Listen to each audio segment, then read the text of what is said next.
ஹாய்ங்க. எல்லோரும் எப்படி இருக்கீங்க? வேறு லெவலில் இருப்பீங்கன்னு நம்புகிறேன். இந்த உலகத்தில் தாய் தன்னோட குழந்தை மேலே அவ்வளோ பாசம் வச்சுருப்பாங்க. ஆனால் இந்த படத்தில் உள்ள கதையில் அவங்க தாய் அந்த குழந்தை மேலே யாருமே வச்சுருக்க முடியாத ஒரு பாசத்தை வச்சுருக்காங்க. நான் சொல்கிறது புரியல உங்களுக்கு? ஸோ கதைக்குள்ளே போகிறதுக்கு முன்னாடி ஃபஸ்ட் டைம் நம்ம சேனலுக்கு வரீங்க அப்படின்னா மறக்காமல் லைக் பண்ணி சப்ஸ்கிரைப் பண்ணி வச்சுக்கோங்க. அப்படின்னா தான் நான் போடுற வீடியோஸ் எல்லாம் ரெகுலராக அவங்கள வந்து சேரும். படத்தோட ஒன்லைன் ஸ்டோரி என்னென்னா, ஒரு தாய்க்கு 4 தடவை அவங்களுக்கு குழந்தை பிறக்காமல் அது இறந்துருது. ஸோ 5ஆவது தடவை ரொம்ப பார்த்து அந்த குழந்தைய பெற்றுக்கிறாங்க. அந்த குழந்தையும் பிறக்கும் போது இறந்துட்டும் ஒரு 10 நிமிஷம் கழிச்சு தானாக வந்து உயிர் தெளிந்து வந்துடுது. இது மட்டும் இல்லாமல் அந்த குழந்தை ரொம்ப வித்தியாசமாகவும் நடந்துக்குது, ரொம்ப இயற்கைக்கு மாறாகவும் நடந்துக்குது. ஸோ இவங்க இந்த குழந்தைய யாருக்குமே காட்டாமல் கஷ்டப்பட்டு வளர்த்துட்டு இருக்காங்க. இப்போ வாங்க லேட் பண்ணாமல் வீடியோக்குள்ளே போயிடலாம். ஸோ படத்தோட ஸ்டார்டிங்கில் ஊருக்கு ஒதுக்குப்புறமா ஒரு வீடு ஒன்று காட்டுறாங்க. ஒருத்தவங்களை காட்டுறாங்க இல்லையா, இவங்க தான் ஹீரோயினோட மாமியார். இதான் நம்ம படத்தோட ஹீரோயின், இது நம்ம படத்தோட ஹீரோ. அவங்க என்ன பேசிக்கிறாங்க அப்படின்னா, ஹீரோனோட மாமியார் சொல்கிறாங்க, அதாவது 4 தடவை குழந்தை இறந்துருச்சு. ஸோ இந்த தடவை நீ எந்த மாதிரி ட்ரீட்மெண்ட் எடுத்துகிட்டு இருக்க, ஸோ நாங்கள் சொல்கிற டாக்டர்கிட்ட போய் காமி அப்படின்னு சொல்கிறாங்க. அதுக்கு நம்ம ஹீரோயின், இல்லை இந்த தடவை நீங்கள் என்கிட்ட விட்டுருங்க, நான் ஒரு டாக்டர் ஒருத்தங்களை பார்த்துருக்கேன். ஸோ அவங்க வந்து மெடிசன் எதுவுமே கொடுக்காம நல்ல விதமாக பெற்று தரேன்னு சொல்கிறாங்க. அதுக்கு அவங்க மாமியாரும் ரொம்ப அகென்ஸ்டாகவே இருக்காங்க. இங்கே பாரு, ஆல்ரெடி 4 தடவை இறந்துருச்சு, ஸோ 5ஆவது தடவை ரிஸ்க் எடுக்கக்கூடாதுன்னு சொல்கிறாங்க. ஆனால் இந்த பொண்ணு ரொம்பவே ஸ்ட்ராங்காக இருக்கிறா. கண்டிப்பாக நான் சொல்கிற இடத்துல தான் இந்த தடவை நான் பார்த்துப்பேன். நம்ம ஹீரோவும் அவங்க அப்பா அம்மாவை அப்படியே கன்வின்ஸ் பண்ணுறான். ஸோ அவங்களும் கன்வின்ஸ் ஆகுறாங்க. ஸோ நம்ம ஹீரோ கூப்பிட்டு அந்த இடத்துக்கு தான் போகிறா. அப்படி நம்ம படத்தோட டாக்டரை காட்டுறாங்க. இங்கே நம்ம ஹீரோயின்கிட்ட கேட்குறான், இங்கே பாரு இதெல்லாம் நமக்கு தேவையா? எனக்கு பெருசாக அந்த அளவுக்கு ஒரு ஹோப் கிடையாது. சரி நீ கேட்டுட்டே, எனக்கு வேறு வழி இல்லைன்னு சொல்லி தான் நான் இங்கே வந்திருக்கேன்னு சொல்கிறான். அந்த ஹீரோயின் சொல்கிறா, இங்கே பாரு அதெல்லாம் ஒன்றும் யோசிக்காத, இவங்க வந்து ரொம்ப எக்ஸ்பீரியன்ஸான டாக்டர் தான், இவங்க கண்டிப்பாக நம்மளை சரி பண்ணி கொடுத்துருவாங்க, நம்ம குழந்தைய பத்திரமா நம்மகிட்டே கொடுத்துருவாங்கன்னு சொல்கிறா. அப்படியே உள்ளே வராங்க. அந்த ரிசப்ஷனிஸ்ட்டை வந்து பேசுகிறாங்க, இங்கே பாருங்கள் டாக்டர் வந்து உள்ளே இருக்காங்க, இப்போ வருவாங்க, நீங்கள் எதுவும் கவலைப்படாதீங்க, உங்கள் குழந்தைய கண்டிப்பாக பத்திரமா நாங்கள் எடுத்து கொடுத்துருவோன்னு சொல்கிறாங்க. அப்படியே நம்ம டாக்டரை காட்டுறாங்க. ஸோ டாக்டர் வந்துட்டு நம்ம ஹீரோயினை கட்டி பிடிச்சிக்கிறாங்க. பிடிச்சிட்டு, இங்கே பாருங்கள் நீங்கள் எதுவும் கவலைப்பட வேண்டாம், நான் நல்லபடியாக உங்களுக்கு உங்கள் குழந்தைய எடுத்து தந்துடுறேன், எனக்கு நிறையவே எக்ஸ்பீரியன்ஸ் இருக்குது, எனக்கு எல்லா விதமான விஷயமும் தெரியும், ஸோ இதுவும் யோசிக்க வேணாம், கண்டிப்பாக நான் தந்துடுறேன்னு சொல்கிறாங்க. என்னோட கொஞ்சம் உள்ளே வாங்க, நான் உங்களுக்கு டீட்டெயிலாக எக்ஸ்பிளைன் பண்ணுறேன்னு சொல்லி கூப்பிட்றாங்க. ஸோ நம்ம ஹீரோயினும் அவங்க ஹஸ்பண்ட் எல்லோரும் போகிறாங்க. ஒரு பெரிய தொட்டி ஒன்று வச்சுருக்காங்க. ஸோ அந்த தொட்டியில் தான் அவங்களுக்கு வந்து நாங்கள் ப்ரெக்னென்சி எல்லாமே பண்ண போகிறோம். அதுக்கு நம்ம ஹீரோயின் கேட்குறா, இது மூலிமா பண்ணுறதுனால எந்த ப்ராப்ளம் வராதான்னு சொல்லி. அதுக்கு நம்ம டாக்டர் சொல்கிறாங்க, இங்கே பாருங்கள் நம்மளோட முன்னோர்கள் எல்லாருமே இதுதான் பண்ணி குழந்தை பிறந்திருக்கு, ஸோ இதை தான் நான் ஃபுல்லாகவே டீட்டெயிலாக படிச்சிருக்கேன், ஸோ எனக்கு ப்ராப்ளம் இல்லை, நான் கண்டிப்பாக நல்லபடியாக உங்களுக்கு பெற்று தந்துடுவேன்னு சொல்கிறாங்க. நம்ம ஹீரோக்கு கொஞ்சம் டவுட்டாகவே இருக்குது. ஸோ அவனும் கேட்குறான், உங்கள்ட்ட ஏதாவது டிகிரி இருக்கா, ஏதாவது நீங்கள் படித்த சர்டிஃபிகேட், அப்புறம் நீங்கள் பண்ணுற ட்ரீட்மெண்ட் பற்றி ஏதாவது டீட்டெயில்ஸ் இருக்கான்னு சொல்லி கேட்குறான். நம்ம ஹீரோயினும் எனக்கும் அதே டவுட் இருக்குது, கொஞ்சம் எடுத்து வந்து காட்டுறீங்களான்னு சொல்லி கேட்குறாங்க. ஸோ நம்ம டாக்டரும் அந்த டீட்டெயில்ஸ் எல்லாம் எடுத்து காட்டுறாங்க, ட்ரீட்மெண்ட்லாம் காட்டுறாங்க. இதை பார்த்து ஹீரோயினுக்கு ரொம்பவே நம்பிக்கையாயிருது, ஹீரோக்கும் ரொம்ப நம்பிக்கையாயிருது. ஸோ இதுக்கப்புறம் நமக்கு ப்ராப்ளம் இல்லை, அவங்க ஓரளவுக்கு நம்மளுக்கு சரி பண்ணிடுவாங்கன்னு சொல்லி நம்புகிறாங்க. ஸோ அப்படியே கட் பண்ணால் அவங்க வீட்டுக்கு வராங்க. வீட்டுக்கு வந்து நம்ம ஹீரோயின் கதவு திறக்கிற காலையில் வந்து பார்த்தா அந்த பூனை வந்து ஒரு எலியை சாகடிச்சு சாப்பிட்ருக்கோம். நம்ம ஹீரோயின் வந்து ஒரு பியூர் வெஜிடேரியன். ஸோ அவளுக்கு வந்து அனிமல்ஸோ அப்புறம் வந்து நான்வெஜ் எதுவுமே அவளுக்கு பிடிக்காது.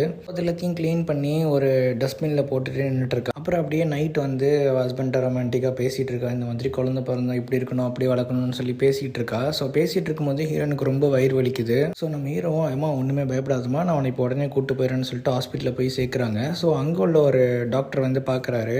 ஸோ அவர் பார்த்துட்டு, அம்மா எல்லாமே கரெக்டாக இருக்குங்கிற மாதிரி இல்லை, ரொம்ப பிபிலாம் அதிகமாக இருக்குது, ஸோ கண்டிப்பாக நம்ம இப்போமே ஆப்ரேட் பண்ணி குழந்தைய எடுத்தாகணும்னு சொல்லி சொல்கிறாங்க.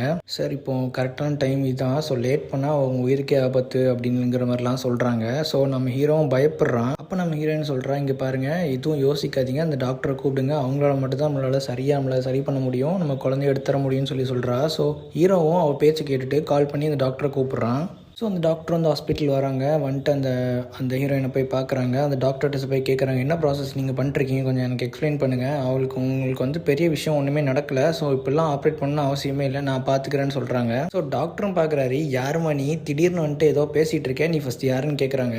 அப்படியே கட் பண்ணால் நம்ம ஹீரோயினும் காரில் அப்படியே வீட்டுக்கு போயிட்டுருக்காங்க. ஸோ பேசிகிட்டே போயிட்டுருக்காங்க. இந்த மாதிரி நம்ம பார்த்தீங்களா, நம்ம டாக்டர் தான் நம்ம உயிரை காப்பாற்றிருக்காங்க அப்படிலாம் சொல்லி பேசி போயிட்டு இருக்கும்போது சடனாக ஒரு கார் ஒன்று குறுக்க வந்துடுது. ஸோ அந்த கார் கிராஷ் ஆகி அவங்க வண்டி கவுந்துருது. அந்த இடத்துலயே நம்ம ஹீரோ ஸ்பாட் அவுட் ஆகி இறந்துடுறான். நம்ம ஹீரோயினுக்கும் கீழே ஃபுல்லாக ரத்தமாகிருச்சு. அந்த டாக்டர்கிட்ட கொண்டு போய் விடுறாங்க. ஸோ அந்த டாக்டர் வந்து நம்ம ஹீரோயினை படுக்க வச்சு ஃபுல்லாகவே வந்து பார்த்துட்டு இருக்காங்க, செக் பண்ணிருக்காங்க எந்த மாதிரி ட்ரீட்மெண்ட் கொடுக்கலான்னு சொல்லிட்டு. இன்னொரு சைடு நம்ம ஹீரோவோட அப்பா அம்மா ரொம்பவே கவலைப்படுறாங்க. இந்த மாதிரி நம்ம பையனுக்கு இப்படி ஆயிடுச்சு, அவளையுமே நம்மளால பார்க்க முடியல, நம்மளை பார்க்க வேணாம்னு சொல்லிட்டா, எனக்கு ஒன்றுமே புரியலன்னு சொல்கிறாங்க. அப்படி கட் பண்ணால் நம்ம ஹீரோயினை காட்டுறாங்க. ஸோ அந்த ஃபுல்லாகவே பார்த்துட்டு இருக்காங்க. அவளுக்கு திடீர்னு வலி வந்துடுது. ஸோ அந்த தண்ணி இருக்கு இல்லையா, அந்த தண்ணியில் அவங்கள உட்கார வச்சு அங்கே ப்ரெக்னென்சி பார்க்குறாங்க. ஸோ அப்படி பார்க்குறப்போ அந்த குழந்தை எடுக்கிறப்போ ரொம்பவே ப்ளீடிங் ஆகி ரத்தம் வருது. ஆனால் ஒரு வழியாக டாக்டர் வந்து அந்த குழந்தைய எடுத்துடுறாங்க. ஸோ எடுத்துகிட்டு பார்த்தா அந்த குழந்தை எதுவும் விதமான சவுண்டுமே போடல. என்னன்னு பார்த்தா அந்த குழந்தை இறந்துருது அங்கேயே. நம்ம ஹீரோயினும் அந்த குழந்தைய வாங்கி அவள் பக்கத்தில் வச்சுக்கிறா. ஸோ இங்கே பாரு, நீ வந்து என் கூட வந்துரு, நீ இறந்தாலும் பரவாயில்ல, நான் உன்னை வச்சுக்கிறேன்னு சொல்லிகிட்டே இருக்கா. அப்புறம் சடனாக என்னன்னே தெரில, அந்த குழந்தை திடீர்னு உயிரோடு வந்துடுது. நம்ம டாக்டருக்கு ரொம்பவே வித்தியாசமாக தோணுது, இது ரொம்ப சாத்தியமே இல்லாத ஒரு விஷயம்னு சொல்லி. அது மட்டும் இல்லாமல் அந்த குழந்தைக்கு அவங்க அம்மா வந்து ஃபீட் பண்ணுறாங்க. இதை பார்த்துட்டு இருந்த டாக்டருக்கு ரொம்பவே கோவம் வந்துடுது. இங்கே பாருமா, நீ இப்போ உடனெல்லாம் பண்ணக்கூடாதுன்னு சொல்கிறாங்க, இங்கே பாருங்கள், நீங்கள் என்கிட்ட விடுங்க, நான் பார்த்துக்கிறேன்னு சொல்லிடுறா. ஸோ நம்ம ஹீரோயினும் அதெல்லாம் டிஸ்சார்ஜ் ஆகி அவங்க வீட்டுக்கு போயிடுறா. ஸோ அங்கே வந்து நம்ம டாக்டர் வந்து பார்க்க வராங்க. ஆனால் குழந்தை கூட தொட விட மாட்டேங்கிறா இவ. நம்ம டாக்டரும் சொல்கிறாங்க, இங்கே பாருமா, உனக்கு ஏதாவது ஹெல்ப் வேணா எனக்கு கேளுன்னு சொல்கிறாங்க. அதுக்காக வந்து எனக்கு எல்லாமே தெரியும், இனிமேல் உங்கள் ஹெல்ப் எனக்கு தேவையில்லைன்னு சொல்லிடுறா.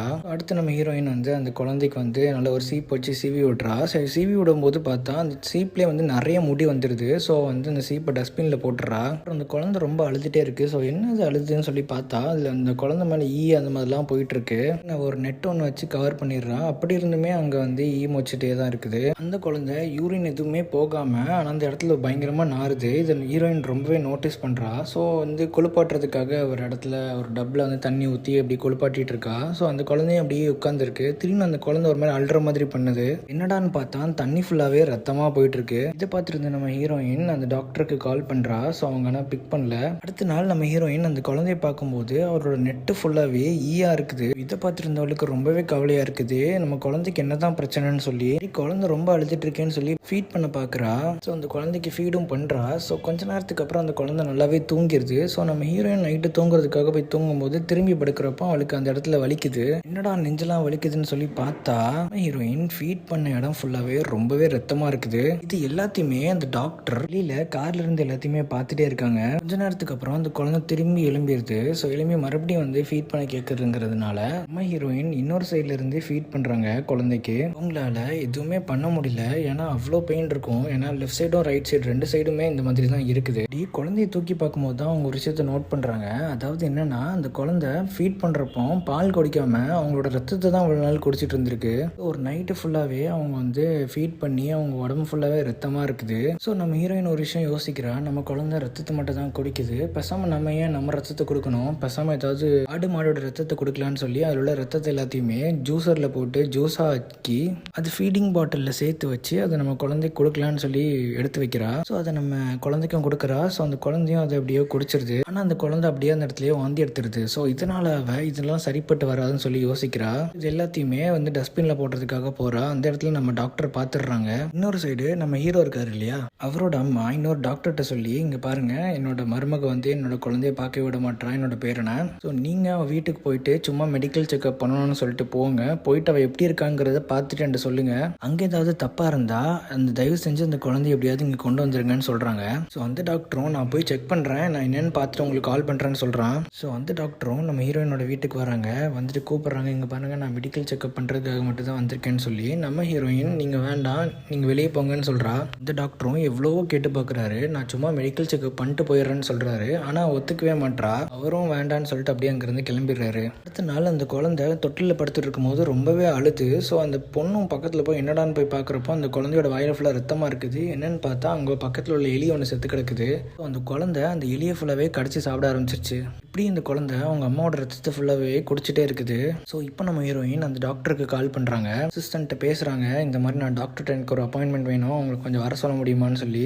ஸோ அவங்க அசிஸ்டண்ட்டும் டாக்டர்கிட்ட போய் கேட்குறப்போ டாக்டர் வந்து அதை ரிஜெக்ட் பண்ணிடுறாங்க. என்ன ரீசன்னா, நம்ம எவ்வளோ கூப்பிட்டோம், நான் போய் பார்த்தோம், என்னை கண்டுக்கவே இல்லை, ஸோ விட்டுரு, அது அப்படியே அந்த கதையை பற்றி பேசுவேனான்னு சொல்லி விட்டுறா. இங்கே அந்த ஃபேமிலி டாக்டர் அந்த அவங்க அம்மாட்ட பேசுகிறாங்க, ஹீரோட அம்மாட்ட.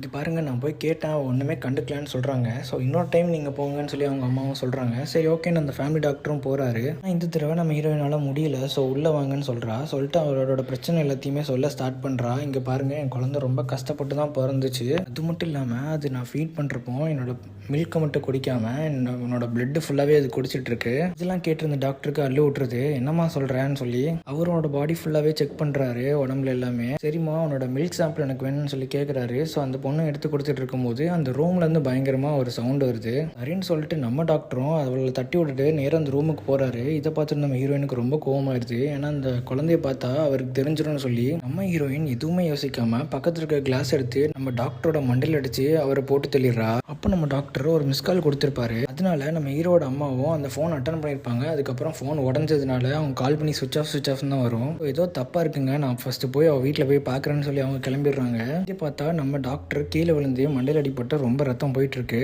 இதை பார்த்துட்டு நம்ம ஹீரோயினுக்கு ரொம்பவே சந்தோஷமாகுது.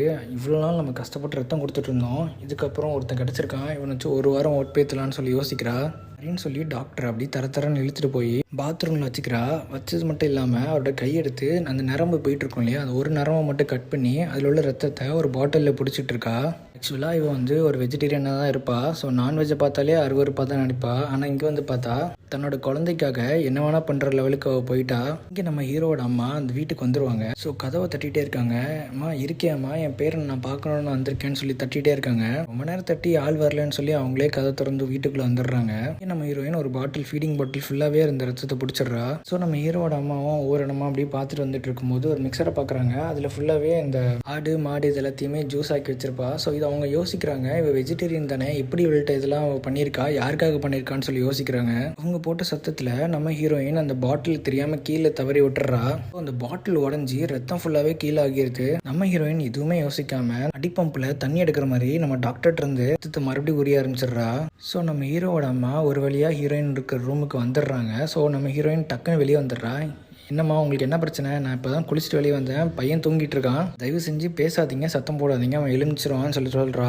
ஸோ அந்த அம்மாவும் பேசிகிட்டே இருக்குது. இங்கே பாருமா, உனக்கு என் மேலே என்னம்மா கோவம், உன்னை வேறு டாக்டர்கிட்ட பார்க்க சொன்னது எல்லாமே உண்மை தான், ஆனால் என் பேரை மேலேயும் உன் மேலேயும் எனக்கு நிறையவே பாசம் இருக்குமா, என் பேரனை மட்டும் காமி நான் பார்க்குறேன்னு சொல்கிறா. நம்ம ஹீரோயின் கொஞ்சம் கூட அவளை விடவே மாட்டேங்கிறா. இங்கே பாருங்கள், என் குழந்தைய நான் பார்த்து வளர்த்துட்ருக்கேன், இந்த கிழவியும் விடுற மாதிரி இல்லை, கேட்டுகிட்டே இருக்கா, ஆனால் அவள் காமிக்கவே மாட்டா. சரி ஓகேம்மா நான் கிளம்புறேன்னு சொல்லி கிளம்புறா. ஸோ அப்படி கிளம்பி வந்துட்டு இருக்கும்போது கீழே பார்க்குறா, அந்த டாக்டரோட ஃபோன் உடஞ்சி கிடக்குது. இதை பார்த்துட்டு இருந்த அந்த கிழவிக்கு சில டவுட் வந்துடுது. ஸோ இந்த கிழவியும் கிளம்புற மாதிரி கிளம்பிட்டு அங்கே போயிட்டு அவள் போனதுக்கப்புறம் அந்த ரூமுக்கு போய் பார்க்குறா. அங்கே அந்த பாட்டில் உடஞ்சி ரத்தம் கீழே கிடக்கு. ஸோ அந்த குழந்தைய போய் பார்க்குறா. அந்த குழந்தை நல்லாவே தூங்கிட்டு இருக்கு. ஸோ அந்த கிழவி என்ன பண்ணுறான்னா, இந்த குழந்தைய விட்டுருந்தா கண்டிப்பாக ஏதாவது பிரச்சனை மாட்டிக்கும், ஸோ நம்ம இதை எடுத்துகிட்டு போயிடலான்னு சொல்லி முடிவு எடுத்துட்டு அந்த குழந்தைய எடுத்துக்கிறா. நம்ம ஹீரோயின் வர்ற சவுண்டை கேட்ட அந்த கிழவி டக்குன்னு போயிட்டு பாத்ரூம்ல போய் விழுந்துக்கிறா. அங்க போய் திரும்பி பார்த்தா அந்த டாக்டர் ரத்த வெள்ளத்துல அப்படியே படுத்து கிடக்குறான். பார்த்துட்டு இருந்தவ இன்னொரு ரூம் மூலியமா வெளியே வந்து ஹீரோயின் அப்படியே தெரியாம எஸ்ஐ ஓடுறா. ஆனா ஹீரோயின் பாத்துடுறா. சுத்தில வச்சு மிரட்டிட்டே இருக்கா. நம்ம ஹீரோயின் கொஞ்சம் சென்டிமெண்டா பேசிட்டு அப்படியே பக்கத்துல வந்து அட்டாக் பண்ண ட்ரை பண்ணும்போது அந்த கிழவி தெரியாம அடிச்சு கொண்டுறா. ஸோ அந்த கிழவி பக்கத்துல போயிட்டு, இங்க பாருமா, நான் உனக்கு கொல்லலமா, பேரனை காப்பாத்துறதுக்கு தான் நான் இப்படி பண்ணேன், நீ செத்துருவேன்னு எனக்கு தெரியாதுமான்னு சொல்லிட்டே இருக்கா. கீழே படுத்திருக்க நம்ம ஹீரோயின் சுத்தில எடுத்து அவ மண்டலையும் ஒரு அடி அடிச்சிடறா. அந்த டாக்டரும் கரெக்டா அந்த வீட்டுக்கு வந்துடுறாங்க. நம்ம ஹீரோயினும் அந்த பாட்டியுமே அந்த இடத்துல ரத்த வெள்ளத்துல கிடக்குறாங்க. ஸோ அப்படியே கட் பண்ணா ஒரு வேன் ஒன்று கட்டுறாங்க. ஸோ அந்த டாக்டர் இருக்காங்க இல்லையா, அவங்க டோட்டலா வேற ஒரு கெட்டப்ல இருக்காங்க. அப்படியே போயிட்டு ஒரு ரூமை திறக்கிறாங்க. அங்க பார்த்தா நம்ம ஹீரோயினை காட்டுறாங்க. நம்ம ஹீரோயின் நிறைய ரத்தம் கொடுத்து ரொம்ப ஒல்லியாகி ரொம்ப வீக் ஆகிட்டு இருக்கா. அவ கால் எல்லாமே ரத்தமா தான் இருக்குது. ஏன்னா அந்த குழந்தை இன்னும் ரத்தம் குடிச்சிட்டே தான் இருக்குது. ஸோ அப்படியே படத்தை முடிக்கிறாங்க. ஸோ இந்த படத்து மூலியமா ஒரு தாய் அவங்களோட குழந்தை மேல எவ்வளோ பாசம் வச்சிருப்பாங்கிறது நமக்கு நல்லாவே புரியுது. உங்களுக்கு இந்த மாதிரி மூவிஸ் பார்க்கணும்னு நினச்சிங்கன்னா மறக்காம என்ன சப்ஸ்கிரைப் பண்ணி வச்சுக்கோங்க. அப்படின்னா தான் நான் போகிற வீடியோஸ் எல்லாம் ரெகுலராக அவங்களை வந்து சேரும். இன்னொரு நல்ல மூவியோட உங்களை வந்து சந்திக்கிறேன். பாய்.